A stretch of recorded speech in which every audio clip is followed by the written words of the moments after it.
Slush ఇంకా rain వల్ల నా స్నో సూట్ పచ్చిగైపోయింది. సేఫ్గా ఉండడం చాలా ఇంపార్టెంట్ అని క్యాంపింగ్ వ్యాపప్ చేసి ఇంటికి స్టార్ట్ అయినా.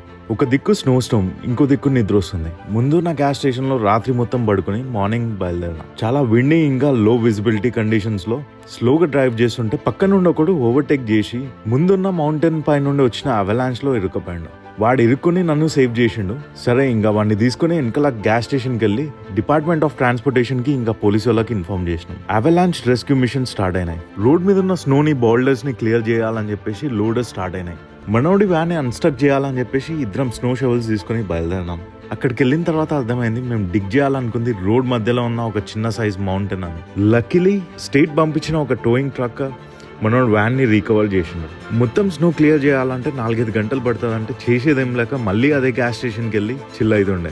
అవలాంచ్ స్నో క్లియర్ చేస్తున్నట్టు కానీ పెద్ద పెద్ద రాళ్ళు పడ్డాయి మధ్యలో. అవి లోడర్స్ తోని జరపలేకపోతుండ్రు. సో నెక్స్ట్ ఆప్షన్ ఏంటంటే బ్లాస్టింగ్ చేస్తారంట. మొత్తానికి ఒక 30 గంటలు స్టక్ అయినా బట్ సేఫ్ గా ఇంటికి రీచ్ అయినా.